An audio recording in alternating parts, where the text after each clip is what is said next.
যেখানে আরজিকর কাণ্ড নিয়ে এখনো তোলপাড় গোটা রাজ্য রাজনীতি, সেখানে আরজিকর কাণ্ড থেকে কি শিক্ষা নেওয়া হলো? এবার যে ছবি আপনাদের সামনে আমরা তুলে ধরবো, যে চিকিৎসক, তৃণমূলের চিকিৎসক সংগঠন যার নাম দেওয়া হয়েছে প্রোগ্রেসিভ হেলথ অ্যাসোসিয়েশন, এবং সেই সংগঠনের চিকিৎসক থেকে স্বাস্থ্যকর্মী তারা থাকবেন। নতুন সংগঠনে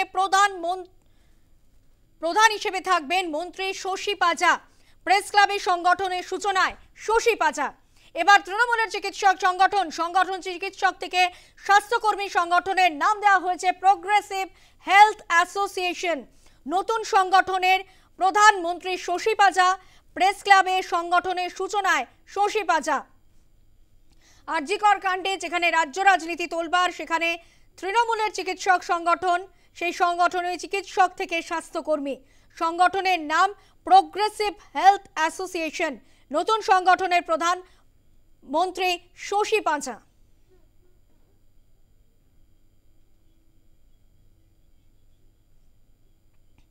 সংগঠনের প্রধান মন্ত্রী শশী পাজা। প্রেস ক্লাবের সংগঠনের সূচনায় শশী পাজা। আরজিকর কাণ্ড থেকে কি এবার শিক্ষা?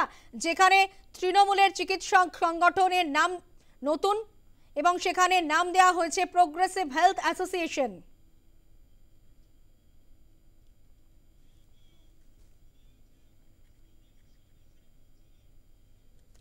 আমাদের সঙ্গে টেলিফোনে আমরা যোগাযোগ করেছি চিকিৎসক সুবর্ণ গোস্বামীর সঙ্গে। সুবর্ণবাবু, যে ছবি উঠে আসছে যে এবার তৃণমূলের চিকিৎসক সংগঠন সেখানে নতুনভাবে আনা হলো, যেখানে তার নাম দেওয়া হয়েছে প্রোগ্রেসিভ হেলথ অ্যাসোসিয়েশন, এবং যার প্রধান হিসেবে থাকছে মন্ত্রী শশী পাজা, সেখানে দাঁড়িয়ে কি আরজিকর কাণ্ড থেকে শিক্ষা নেওয়া হলো? কি মনে হয় আপনার?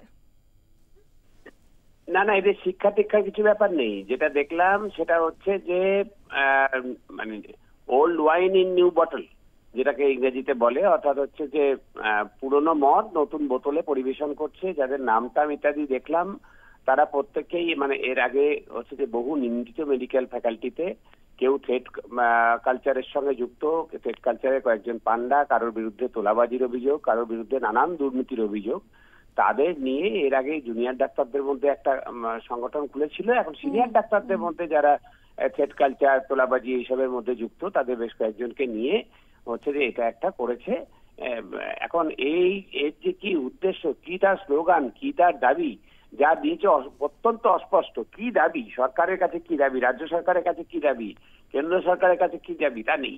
এটা রাজ্য সরকারের একটা বাহিনী হচ্ছে যে হয়েছে, মানে শাসক দলের একটা বাহিনী হাসপাতালগুলোতে তারা হচ্ছে যে কোনো প্রতিবাদ, দুর্নীতির বিরুদ্ধে কোনো কথা যারা বলবে তাদের হচ্ছে যে মানে সেটা যাতে কেউ না বলতে পারে সেইগুলো দেখার জন্য একটা বাহিনী তৈরি করা হয়েছে। এটাকে সংগঠন বলা যায় না, এটা একটা সিন্ডিকেট তৈরি হয়েছে। নতুন একটা সিন্ডিকেট, পুরোনো সিন্ডিকেটটা চলছিল না, সেই জন্য নতুন একটা সিন্ডিকেট খোলা হয়েছে, আর কিছুই না।